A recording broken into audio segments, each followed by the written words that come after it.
UP में बबुआ का दबदबा, साइकिल हाथ को मिला बड़ा साथ। नमस्कार, मैं हूं आपके साथ स्वाति सिंह और आप देख रहे हैं इंडिया न्यूज। लोकसभा सीटों के लिहाज से सबसे बड़े राज्य उत्तर प्रदेश पर सभी की निगाहें टिकी थी। राज्य में 80 लोकसभा सीट और जीत मुट्ठी में। लेकिन इस बार यूपी की जनता का भाजपा के लिए जो उनका मिजाज था वो काफी तीखा रहा और नतीजा समाजवादी पार्टी का देश की तीसरी बड़ी पार्टी बनकर सामने आया। सपा अब तक के इतिहास का सबसे अच्छा प्रदर्शन दिखा गई है। धार्मिक मुद्दों के बजाय जातीय गोलबंदी की रणनीति से सपा को सफलता मिली है।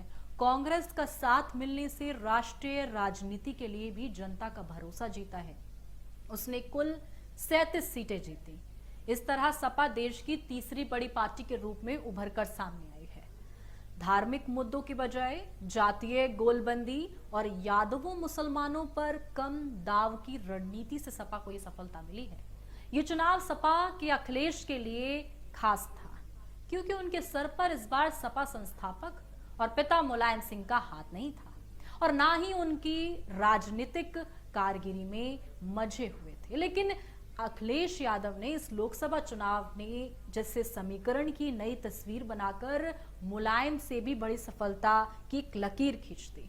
मुलायम सिंह यादव ने जिस MY मुस्लिम यादव फॉर्मूले को आजमाकर सियासत की ऊंचाइयों को नापा, अखिलेश ने इसका विस्तार PDA के रूप में करके कामयाबी की नई दास्तान लिख दी। जैसे कि सपा ने पिछला लोकसभा चुनाव भाजपा के साथ लड़ा था, तब उसे महज 5 सीटें मिली थी। राजनीतिक लिहाज से महत्वपूर्ण यूपी में सपा अध्यक्ष अखिलेश यादव ने विपक्ष के अभियान का नेतृत्व किया। सपा ने गठबंधन के तहत 62 सीटों पर चुनाव लड़ा। 17 सीटें कांग्रेस और 1 सीट जिस तरीके से तृणमूल कांग्रेस को दी। सीट शेयरिंग की ये रणनीति काफी कारगर साबित हुई। कांग्रेस के साथ साझेदारी करने के चलते सपा मतदाताओं को ये मनोवैज्ञानिक संदेश देने में सफल रही कि राष्ट्रीय स्तर पर भाजपा का विकल्प मौजूद है। 2019 के चुनाव में पूर्व कैबिनेट मंत्री शिवपाल सिंह ही सपा से अलग थे, लेकिन इस बार परिवार की एकजुटता से भी अच्छा संदेश गया। सपा ने प्रत्याशी तय करने में PDA फॉर्मूलों का भी पूरा ध्यान रखा। अपना आधार वोट माने जाने वाले यादवों और मुसलमानों से ज्यादा कुर्मी बिरादरी के प्रत्याशी उतारे।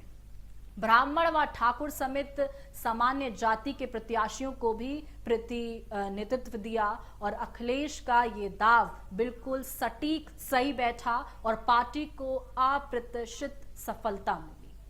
अखिलेश यादव ने स्वामी प्रसाद मौर्य के विवादित बयानों से खुद और अपनी पार्टी को दूर रखा। बहुत ही सधे अंदाज में राम मंदिर प्राण प्रतिष्ठा पर सीधे कोई प्रतिक्रिया नहीं दी। इतना ही नहीं, जिस तरीके से इटावा में विशाल मंदिर का निर्माण प्रारंभ कराया, इससे भाजपा को धार्मिक मुद्दों पर उन्हें घेरने का मौका नहीं मिला। साथ ही जातीय गोलबंदी के लिए संविधान और आरक्षण के मुद्दों को प्रमुखता दी। पेपर लीक और अग्निवीर के सहारे बेरोजगारी की समस्या से बड़ी चोट की। इस रणनीति ने उन्हें सफलता के शिखर पर पहुंचा दिया। 2004 में जीती थी लगभग 35 सीटें। सपा ने वर्ष 2014 के लोकसभा आम चुनाव में 35 सीटें जीती थी। इस लोकसभा चुनाव में सपा ने सभी को चौंका कर रख दिया। उधर सपा संस्थापक मुलायम सिंह यादव के गढ़ में साइकिल पूरी